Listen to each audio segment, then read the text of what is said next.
신앙고백 하겠습니다. 나는 전능하신 아버지 하나님 천지의 창조주를 믿습니다. 나는 그의 유일하신 아들 우리 주 예수 그리스도를 믿습니다.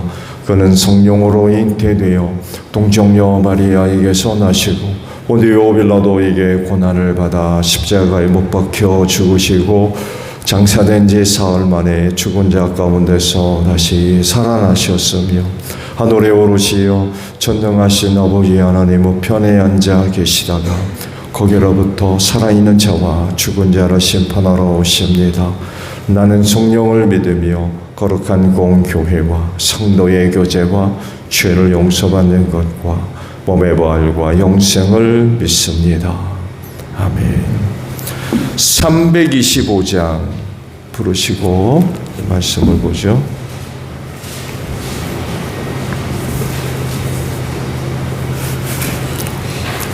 찬송가 325장이에요.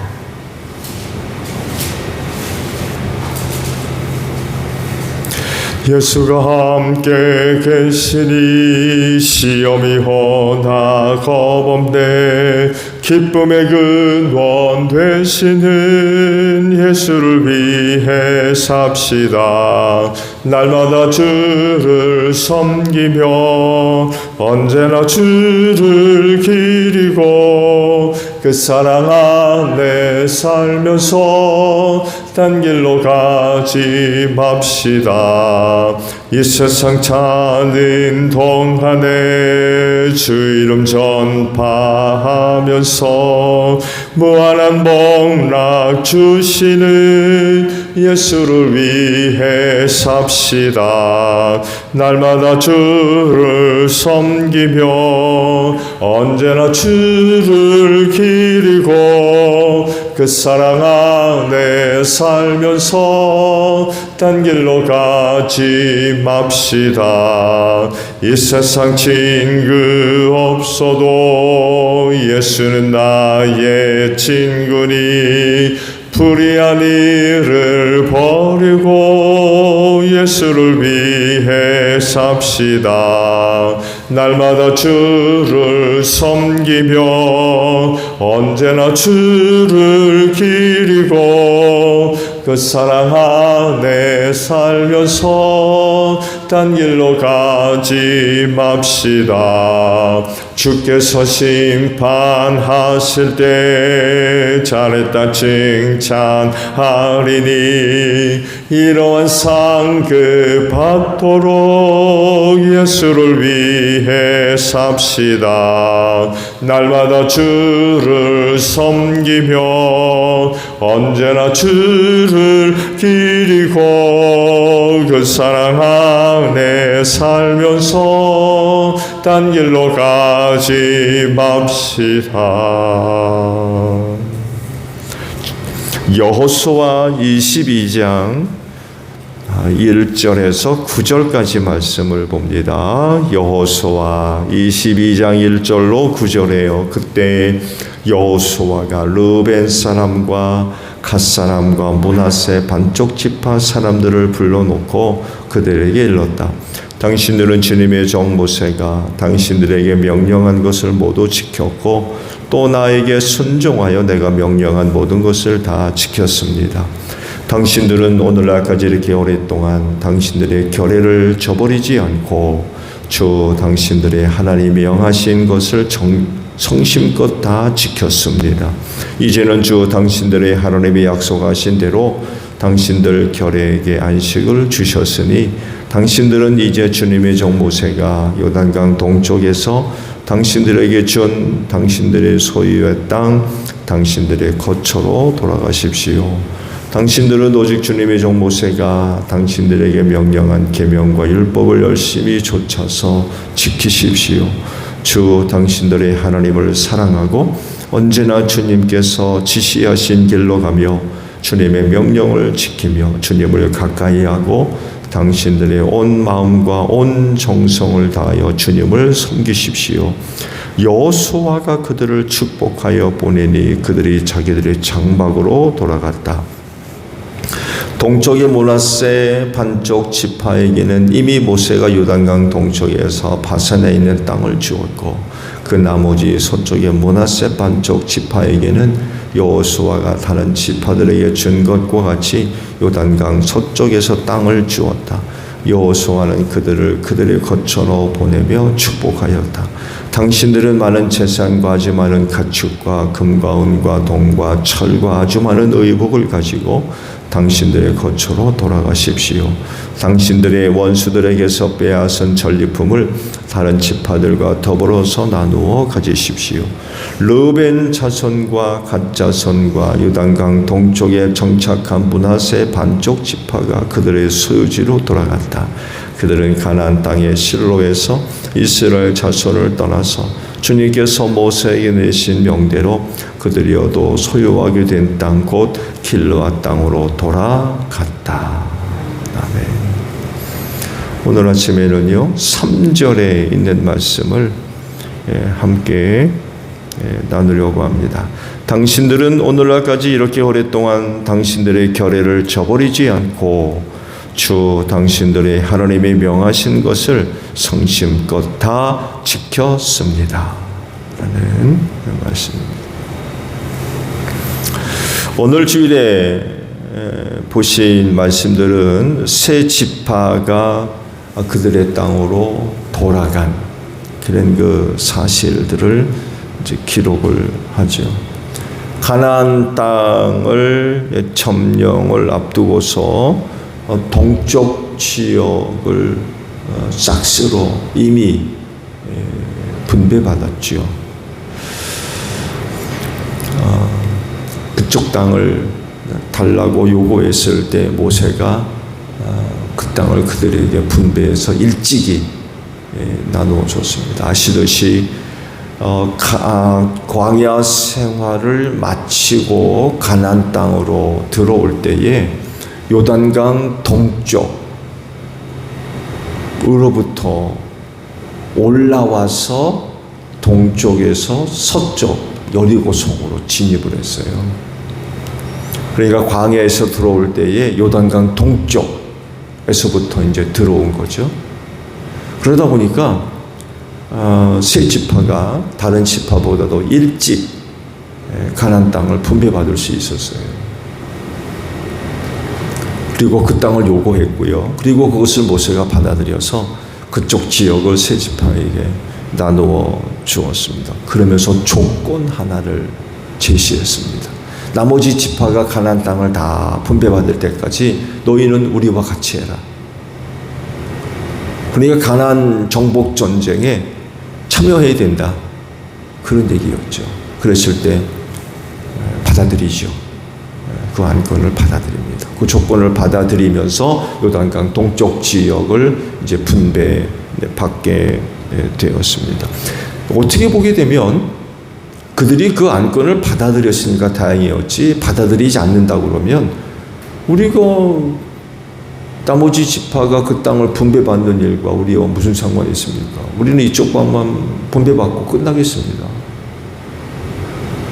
뭐 아시듯이 지파 공동체였기 때문에 그건 각 지파가 알아서 할 일이지. 그 정복 전쟁에 우리가 뭐 굳이 참여해야 됩니까? 우리가 얻을 땅은 이미 얻었는데 선을 그을 수도 있어요. 근데 모세가 그런 조건을 제시했을 때 거절하지 않습니다. 그걸 받아들여요. 그래서 끝날 때까지 세 지파가 나머지 지파와 함께하면서 가나안 정복 전쟁을 이제 끝마치게 된 거죠. 그리고 이제 가나안 정복 전쟁이 다 마치게 됐을 때에 세 지파를 본래 그들이 분배받은 땅으로 돌려보냅니다. 이것이 이제 오늘 아침에 보신 말씀의 내용들입니다. 여기서 우리는 참 귀한 본을 우리가 얻을 수가 있죠. 왜냐하면 결국 세 지파가 보여준 모습도 자기 희생이기 때문에 그렇습니다. 더 나아가서 아브라함 후손으로서 다른 지파와 끝까지 함께하는 그런 그 모습들도 보여주고 있습니다. 가나안 땅을 정복하는 일은 하나님의 뜻을 이루는 일이죠. 오래전 조상들에게 그 땅을 주겠노라고 약속하시고 계획을 하신 거거든요. 그냥 단순하게 그 땅을 정복해서 얻는 것 이상의 의미가 포함되어져 있어요. 그건 하나님의 뜻을 이루는 일입니다. 그렇다면 어떻게 되겠습니까? 하나님의 뜻이 이루어지도록 해야 되죠. 그 일을 위해 이스라엘이 지금 쓰임받거든요. 또 그 이상으로도 가나안 7 부족에 대한 하나님의 심판의 성격도 포함되어 있죠. 그 땅의 죄악이 가득 차지 않았대요. 모세 아브라함에게 말씀하셨을 때. 그러면서 4대 동안 이제 이방의 객이 돼서 생활하다가 이 땅으로 돌아오게 될 거다. 4대 만에 돌아오리라고 그러죠. 그때까지 하나님께서 기다리신 거예요. 가나안의 부족이 죄악이 가득 찰 때까지 기다리셨던 거죠. 그러면서 이제 이스라엘을 들어서 가나안 부족을 심판하는 도구로 사용되어지는. 그래서 말씀하신 게 하나도 남기지 말아라. 왜? 심판의 대상이었기 때문에 그래요. 근데 이제 이스라엘이 이것을 못 지켰던 거죠. 이런 다양한 의미들이 포함되어 있기 때문에 가나안 정복 전쟁은 곧 하나님의 뜻을 이루는 그런 일로서 대단히 중요한 의미가 포함되어져 있었던 거죠. 그렇게 되었을 때에 그 세 지파가 일찍 그 땅을 분배받았지만 끝까지 가나안 정복이 끝날 때까지 끝까지 나머지 지파들과 함께하면서 가나안 땅 정복 전쟁에 참여하게 됩니다. 이렇게 되었을 때에 필요한 게 뭐냐라고 할 때에 세 지파가 아주 고스란히 그 모습을 전부 보여줍니다. 하나는 자기 희생이에요. 말씀드린 대로 정복 전쟁에 참여하면서 자기 희생을 하지 않을 수가 있어요. 피땀 흘려야 됩니다. 또 하나는 뭐예요? 끝까지 함께 한다는 거예요. 정복 전쟁이 끝날 때까지. 이스라엘은 지파 공동체입니다. 하나의 민족이지만 12지파가 모여 하나의 국가를 이룬 아주 독특한 조직을 가지고 있습니다. 독특한 체제예요. 거기다가 또 신정 정치입니다. 왕이 그 나라를 통치하는 게 아니라 하나님이 다스리시는 나라였어요. 신정 통치. 거의 다른 나라에서는 찾아볼 수 없는 이스라엘만의 아주 독특한 그런 체계이죠. 지파 공동체였기 때문에 각 지파별로 자체적으로 모든 것을 다 해결했습니다. 심지어는요, 그들이 분배받은 땅이 다른 지파로 넘어가지 못하게 하셨어요. 그 지파에 허락한 땅은 지파 거지, 혹시 혼인을 통해서 땅이 넘어가는 것, 이런 것도 허락하지 않으셨어요. 그럴 정도로 철저하게 지파를 중심으로 해서 모든 것이 다 스스로 자체적으로 해결을 했어요. 단 하나, 전쟁이 벌어졌을 땐 12지파가 다 군대를 파견해가지고 그 전쟁에 참여했습니다. 기타 이외에는 혼인, 경제, 할 것 없이 다 지파 스스로 다 해결하는 그런 그 모습을 갖고 있었습니다. 이런 특별한 조직이었기 때문에 세 지파가 가나안 정복에 참여하지 않을 가능성도 굉장히 높았어요. 사실은 이젠 끝. 너희들끼리 알아서 해. 우리는 우리 땅 분배받았으니까 나머지는 너희들끼리 알아서 해라. 이럴 가능성이 굉장히 높았던 거죠. 일찍이 요단 동쪽을 차지했기 때문에 나머지 지파가 그 나머지 땅을 정복해가는 그런 일들에 관해서 관여하려 하지 않는 무관심한 거죠.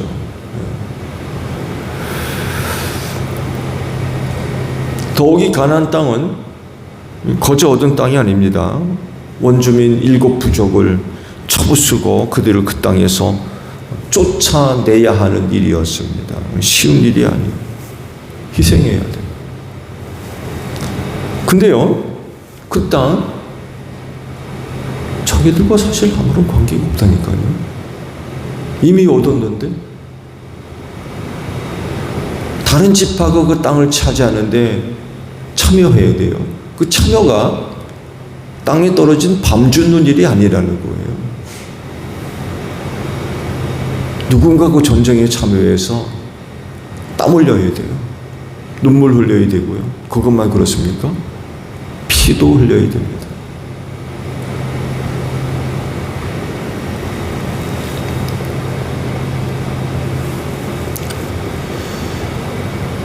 그래서 손을 뗄 수도 있어요. 우리 안 가겠다. 너희들끼리 알아서 해라.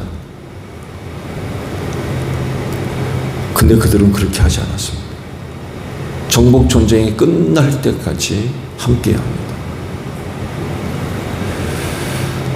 말씀을 드린 대로 일찍이 땅을 분배받았지만 다른 지파도 그 땅을 얻을 수 있도록 끝까지 함께합니다. 그들 중에 누구는요, 집으로 돌아가지 못한 사람도 있었을 거예요. 왜? 전쟁 중에 전사를 하는 거예요. 누군가는 고향으로 못 돌아가는 거예요. 누구는 사지 멀쩡한 채로 돌아가지만 어떤 사람은 그렇지 못한 사람도 있었을 거예요.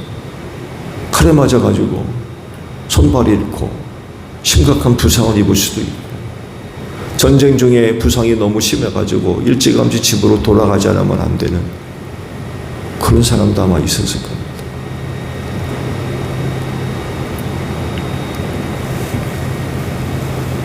그렇지만 이런 희생이 있었음에도 불구하고 그들은 마지막까지 남아서 다른 지파들이 땅을 얻을 수 있도록 그 정복 전쟁에 참여합니다. 자기 희생이죠. 희생입니다.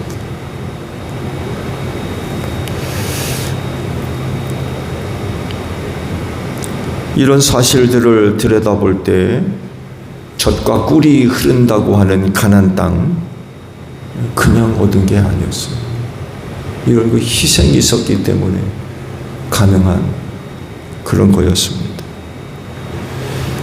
하나님의 약속하신 땅이었지만 그거 얻으려면 희생이 있습니다.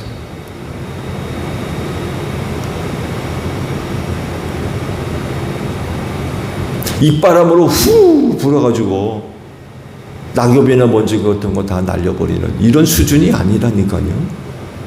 하나님께서 약속하신 땅이라고 그래가지고 입으로 바람 후 불어가지고 지저분한 거 다 날려보내는 그런 게 아니었습니다.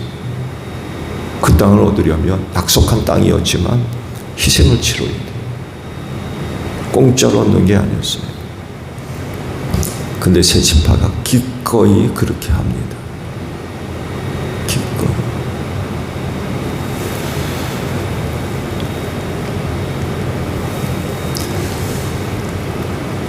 주께서 세우신 교회 그냥 세워진 거 아닙니다. 교회라고 하는 터엔 예수님의 보혈과 땀이 묻어 있는 곳입니다. 이뿐만이 아닙니다. 우리의 믿음의 수많은 선진들이 예수님을 따라갔습니다. 예수님이 가셨던 그 길 같이 갔습니다.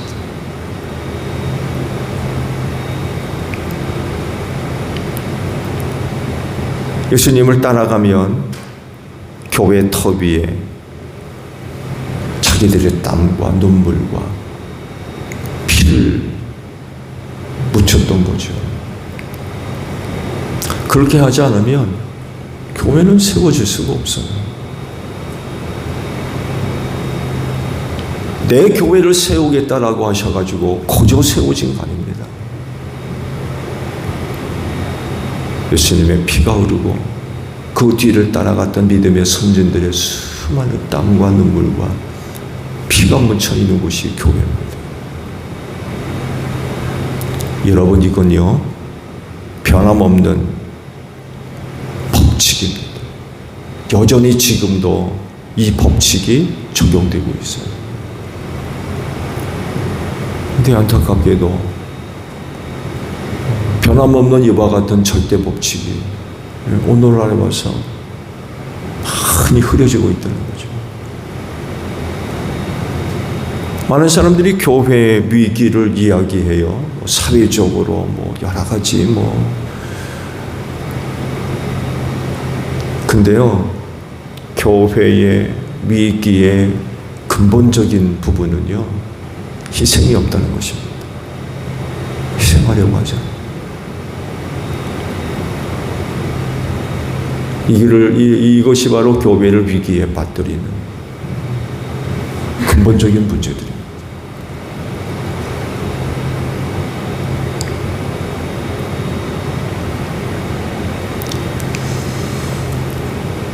이스라엘이 하나의 국가로서 가나안 땅을 얻어서 세워질 수 있었던 것, 그때 그들이 보여줬던 그런 모습들이 여전히 유효하다는 그런 법칙은 변함이 없어요.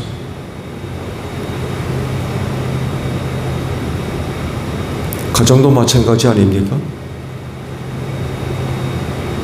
그 식구들이 그 가정을 위해서 희생하지 않으면 그 가정이 어떻게 삽니까?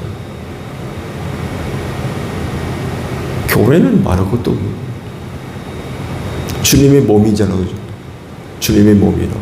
여러분, 주님의 몸이 어떤 몸입니까? 십자가에 못 박혀서 찢긴 몸입니다.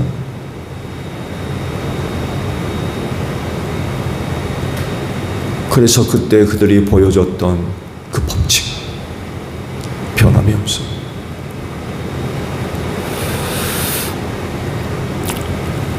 주께서 교회를 위해 자기 몸을 내어주신 것과 같이 오늘도 교회를 위해서 혹시 변함없이 그 교회 안에 있는 성도들에게 희생이 있어야 된다.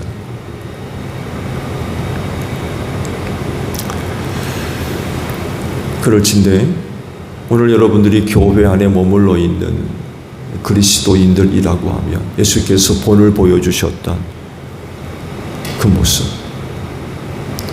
예수님 따라가고 나 따라가고 그럴 것이 아니라 우리 다 예수를 본받아야 되고 그 예수를 따라가야 됩니다. 그렇게 할 때에 이 교회가 든든히 설 수 있는 거죠. 여러분의 섬김과 희생을 통해서 또 주님의 몸인 교회가 든든히 세워지기를 바랍니다. 주기도문 합니다. 하늘에 계신 우리 아버지, 아버지의 이름을 거룩하게 하시며 아버지의 나라가 오게 하시며 아버지의 뜻이 하늘에서와 같이 땅에서도 이루어지게 하소서. 오늘 우리에게 일용할 양식을 주시고 우리가 우리에게 잘못한 사람을 용서하여 준 것 같이 우리 죄를 용서하여 주시고 우리를 시험에 빠지지 않게 하시고 악에서 구하소서. 나라와 권능과 영광이 영원히 아버지의 것입니다. 아멘. 기도하겠습니다.